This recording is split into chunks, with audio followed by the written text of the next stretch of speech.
Welcome to the Clarity Advisor Show, where you'll learn how to grow your team today. Join Ken Trupke and his guests as they discuss what works and doesn't work to grow your team in today's world. And now, your host, Ken Trupke. Hello again, and welcome to the Clarity Advisor Show. Hey, building teams is difficult, and there's a lot of challenges around it. But maybe the most difficult team to build is a sales team. Well, if you have a sales team you're looking to build or just pick up tips on how to build a team in general, I've got the guy for you today. Joe Miller comes to us with 37 plus years of sales and team building experience. He's going to bring us a wealth of knowledge. Let's get started and bring in my good friend, Joe Miller. Joe, welcome to the show. Great to be here. I mean, I was like covering my eyes when you said 37 years to doing this, man. But hey, you're the wily veteran. You're the wily veteran. Now the wily veteran. Yeah, for sure. So Joe, let's get started with a little bit of background on you. Summarize those 37 years. Kind of how did you get started, and today who are you serving, and what do you do for them? Yeah. So long time ago, I had I was in college. I was struggling. I didn't know what I was doing. I was, quite frankly, just partying and chasing girls and having a good time. That was basically my 4-year program. And then as I got out of college, I had no idea what to do. I was going to have a degree in biology, which is not exactly, good paper for the street material to go get a job. So one of my closest friends, still my closest friend today, got a job with Duracell batteries, and he had a company car and he had an expense account, and he was traveling around and he was making good money, and he wound up getting promoted and going on. So I'm like, I can do that. And I was working in a medical lab, still going to school. And I'd see people that worked in the lab that were now selling big pieces of capital equipment for laboratories. And I said, I can do that. And I just started applying. And I hooked up with a company called Stiefel Laboratories. They're still in business today. It was a dermatology pharmaceutical company. That's where I got started. And when I started, and I got to tell you, I struggled for a while, but once I got my sea legs under me, I was hooked, man. I was just hooked on selling. And I've been around. I've had the real privilege of being around some awesome mentors over my career, especially early on, which was, I think, really critical for me. And so I've done everything from, pharmaceutical dermatology stuff to surgical equipment to spent a lot of time in radiology products, CT, MRI, and nuclear medicine. I spent a good bit of time there. And I've had various and others. I think I pretty much sold everything in the hospital at one point in time. So, yeah, great. Well, a transition that's often really difficult and frankly doesn't work out that often is taking a great salesperson and moving them into sales manager. So you've made that transition as you've built teams. So tell me about some things that you've learned along the way as to how to transition well from that superstar sales guy to great sales manager, and how you bring the team along and what you've learned to do well. You make a real good point, because usually it's the top salesperson that's going to get promoted to the sales manager. But many times it's not a good fit. One of the reasons it's not a good fit is they're probably connected, depending on their personality, they're probably really well connected with all the other salespeople in that region that they were working in. Most of the time they're going to stay in the same region sales-wise. And that can be a problem, because they don't want to be the bad guy now when you have to be the bad guy. And sometimes, you want to be a positive, motivating force, but there are times when, humans are going to be humans, and you're going to have to do something to have corrective action. That's the other thing.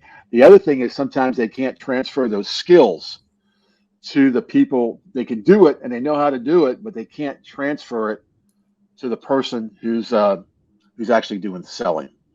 And that, to me, is the kind of the critical piece is the training. Sometimes salespeople aren't getting trained properly, and neither is the management team getting trained properly to disseminate that information. So a lot of times, I see this often still today, a lot, is the sales manager becomes the proxy salesperson. They wind up taking on all the burden from the sales guys who should be doing it. And that, I think personally, that is an issue of training and not training the salespeople properly. And that's an everyday thing. It's not a sometime thing. It Okay. has to happen every day. Yeah. And like when you say training, what are some specific things that you think are important to be trained in, both as the sales manager and the sales team? Yeah, I think the you want to break the whole sales process down, right? So you want to you got being on the phone. How do you do your phone skills? How do you do your email skills? Video skills now. I mean, this is a big deal for me is doing video, and so you want to take that down. You want to break the message down so that the team is all structured, saying the same thing. You don't have to be you don't have to be a robot, but you want to make sure you're at least getting the right message across. And that to me is critical early on when you get some salespeople. Then the other thing is, and this is the thing I would train on. You don't have to do it for hours a day, 20 minutes a day. Get salespeople on the phone just like they would if they were calling a client, and take that time and go. There's going to be 10 objections. There's rarely an instance where there's more than 10 objections for anything you're selling. Okay. So you work on that every day, doing the same thing. It's like anything else. You keep doing it enough times, you're going to get better at it. Yep. Okay. So are you talking about role playing specifically? Is that? Yeah, that's correct. I'm role playing specifically, and they can role play with myself. They can role play with other salespeople, and that's what I really recommend because it takes the pressure off, right? Sure. I mean, they're doing it with the sales managers, like, oh, I got to be perfect. But if they do it with each other, they can critique each other. And sometimes they're the worst. They're their own worst critic. Yeah. So Sure.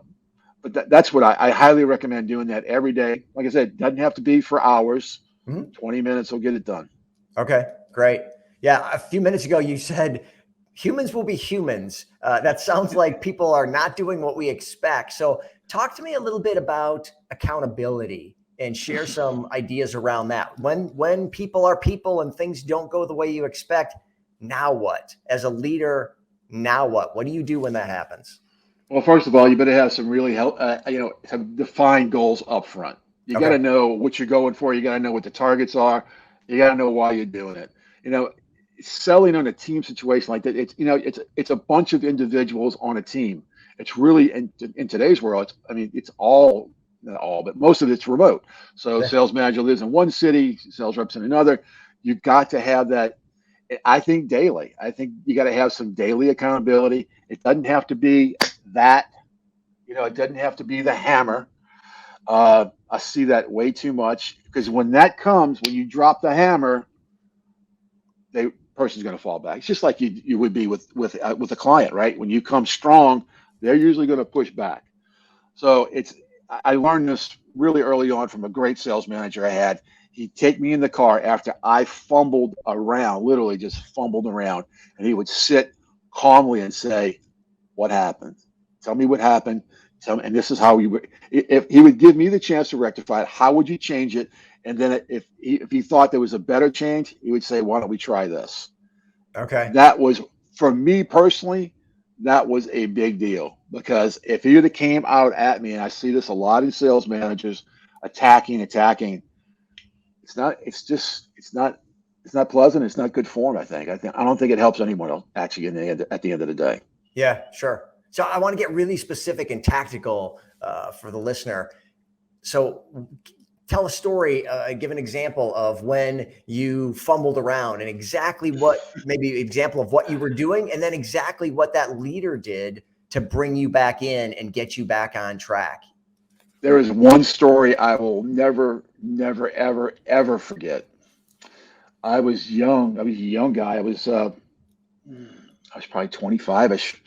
And I was working with the area sales manager, not the region guy. I was working with the boss's boss. Okay. In San Antonio, Texas. I was working in laboratory products. So I came out the lab. I was selling laboratory products.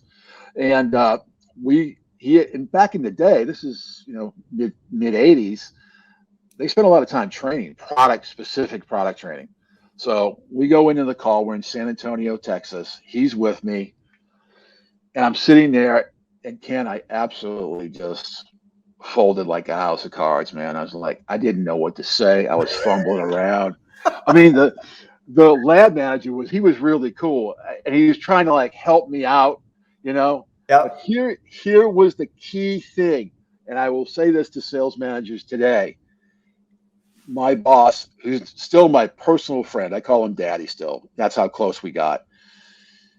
He let me fail. He let me struggle, and I kept going. Like I'm looking at him like, hey, I need That's right. some Help me out. help Help me here, out. man. Yeah. I need some help. I mean, obviously he knew I was struggling. It was very awkward. It seemed like it took forever. It was bad. I mean, I was sweating. It was a bad.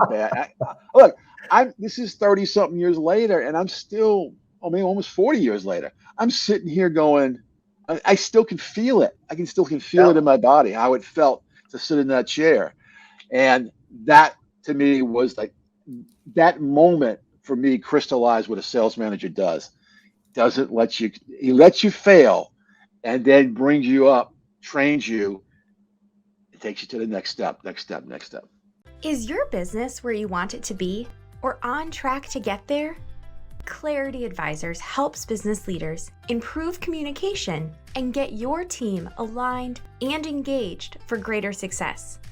We specialize in helping you streamline your sales and operating systems to improve efficiency and grow your profits. Call or text Ken at 616-822-2998 to have a complimentary 12-minute call to see what some clarity could do for you. So you mentioned remote. What are you seeing now? What are some of the challenges that you're experiencing and that you're seeing other associates that you know and folks you talk to? What's different now with remote, and how, as a leader, a sales leader, what do you need to do differently with your team to help them in this current environment? Well, I mean, COVID kind of changed the game for us, right? I mean, it really changed the whole remote game. I like, look, I love remote selling. I've always been Yeah. a remote guy. I mean, I've always been somewhere different. I've had a territory and worked out of the house and traveled. So that part is different. Here's what I find is different today is they stay remote. It's remote all the time. They Okay. never get together as a team, even once a quarter, which seems like a lot for some people. Yeah. I think it's really, really critical that humans be with humans, that you get off the video, you get off the Zoom. It's easy to do this all the time and be on Zoom and have a call. Many people are distracted. They're not listening. I think you got to have, to me, once a quarter, get together somewhere. Doesn't have to be expensive. Find something centrally located, get people together, bring them together, and have it be a team building exercise. It doesn't have to be, anything great. Personally, we used to go bowling. All of us used to go bowling. It was, it's a way to let off steam, have fun, come together, relaxed, but still be able to talk about business and how we're going to get better. Sure.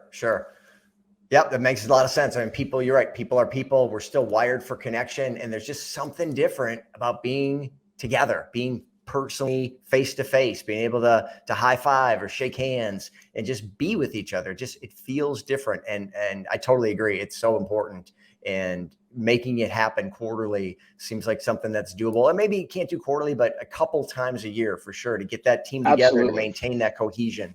Yeah, for sure. Absolutely. I mean, and it's easy, right? Because, no one wants to spend money, so they don't have we don't have to have all that expense of going. That, I think those expenses are well deserved. Sure. And pay back some dividends. Yeah. It's a tough intangible ROI, return on that investment of bringing folks together, but it's intangible, but it's tangible, right? You see the results, it feels better and the team's better for it. So, well, listen, I love that story so much from you failing as a salesperson. Let me hear a story on when you were a leader. Tell me a story when you failed as a leader and what you learned from that. Because we tend to learn best from failure, not success. So give me a story from when you were a leader and things didn't go the way you'd planned. Early on, I had a sales rep who I knew doing what they were supposed to. I knew they were lying to me. I could see it. And I let it go on and on and on to the detriment of my region and to the detriment. And really, when you think about it, really to their own detriment. It wasn't helping any of us. So I've had that early on where I didn't want to fire because I didn't want to, I felt bad about it. But at the end of the day, they weren't getting it done. And we had given them several opportunities to make it up. More training, more work with me. Mm-hmm. I gave it every opportunity. I still let it continue going on for another 6 months. Oof. Yeah, it was bad, and it really tanked that territory, and that doesn't come back tomorrow. I mean, you've got to now find another salesperson, train them, get them in. I mean, you're looking at another year's worth of revenue, and that it hurt because I'm getting personally as a manager, I'm getting judged as a region or an area. I learned, if it ain't working out, it ain't working out, and. I'm not saying it can't be saved. I'm just saying, don't try to save the Titanic. It's going down. Yep. So is the lesson then, once you've made that decision to move forward and just set a milestone date, and when you hit it, that's that, and not, well, maybe another 6 months? Is that kind of what you learned? Absolutely. I learned that quickly. It's like, I mean, I think everyone's it's sensitive to firing some people. It's like, you don't want to do it. It's not a fun thing. No. But when it has to happen. And when it has to happen, it has to happen. It's unfortunate, but it's humans being human, right? It's just the way it is. Yeah. Yeah. So you mentioned remote work as something that's different today. What else are you seeing that's different leading sales teams today? And there's been a lot of talk, of course, about the different generations in the workforce now. You, as I mentioned, are the wily veteran, been around, seen a lot of things, have a lot of experience. It's different with different people in the workforce, and everybody's different. And I don't want to stereotype generations, but just, so what are you seeing though that's different, and what pivots have you had to make, and do you encourage others to make to be more effective with your teams given all that's going on in today's environment? This is kind of be an old school answer. It Are you going to still works. Off my lawn? Here comes the generational issue, right? The phone is still the best way to get in touch with people. The phone. That thing we got in our hand today, if I'd have had that thing in 1985, I'd have fried the circuitry in that thing. It's so simple now to make a phone call. It's easy. I see a lot of reliance on email, other digital stuff, social media. I like social media myself. I haven't seen a tremendous ROI on it because I can't invest the time when I can do this, make a phone call, and I know I'm getting an ROI for that. I can track that, boom, boom, boom. I know exactly what's going on. So that's one thing I see a significant difference. Okay. And I think part of that too is generational texting versus calling. I saw something, I think it was on LinkedIn the other day, that people said, oh, the next generation will just text their deals and they won't phone call. That might be true, but our genetics aren't going to change that dramatically in the next 20 years either. So pick up the phone and call somebody. Yep. Okay, great. So would that be your best advice for young leaders starting to just maybe get their first team and they're looking to bring them together? And what advice do you have for them to build that team again in today's environment where things are different? And we're talking about like team. Are you talking like team cohesiveness kind of thing? Yeah. If I'm a leader, it's my first team. I was a salesperson and I'm the sales manager. That transition, but I'm responsible now for a group of people where I used to just be responsible for myself. But in a world of texting and phone sales and email and remote, like what do I need to do? What would you tell me if I said, hey, Joe, I'm just starting out, I got my first team. What do I need to do to be successful? What's some go-to advice for those folks? My first thing would don't be a stranger to your people. It's easy in a remote environment to hide. Yeah. And I would recommend not doing that because you're going to wind up like Joe did, 30 something years ago when he had a person that wasn't doing the work. Mm-hmm. It's probably even tougher today in a remote environment to even find that. So, but there are software packages. There are ways to track what's going on with a remote salesperson. Uh, I rely on those things, but I don't use them as the hammer. I'm looking Okay. for the results first. Are they selling? If they can do it in 20 calls, but it takes somebody else 100 calls, I'm personally fine with that. Okay. Would I like them to make the extra 100 calls because they're better? Yeah, Right. absolutely. But I'm looking for the results first. That's driven by the goals that you've set or even the company set Mm-hmm. for that team.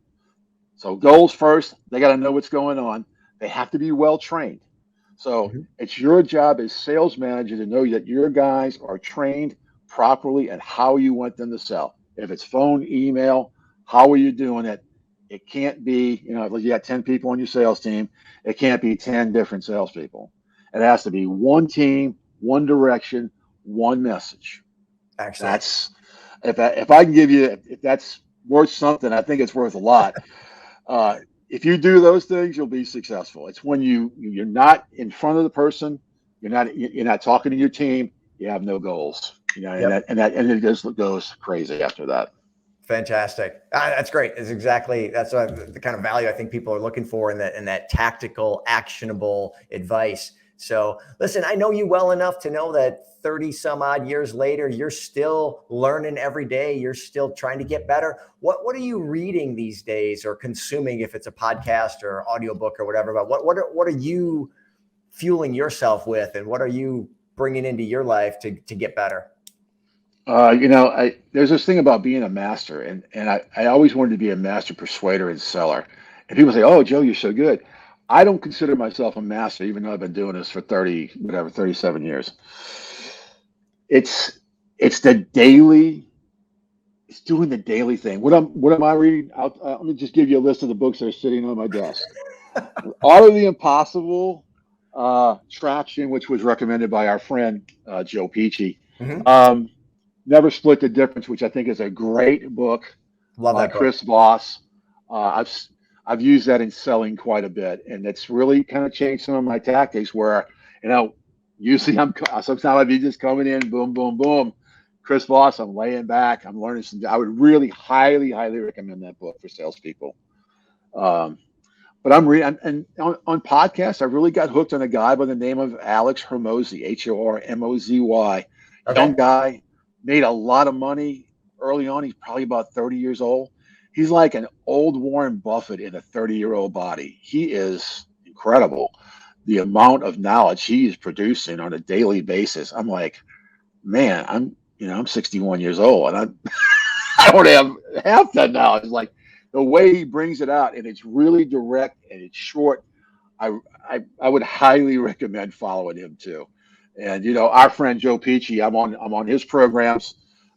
Once again, it's just training every day. Doesn't have to be hours a day. Mm-hmm. Short burst, 20, 30 minutes.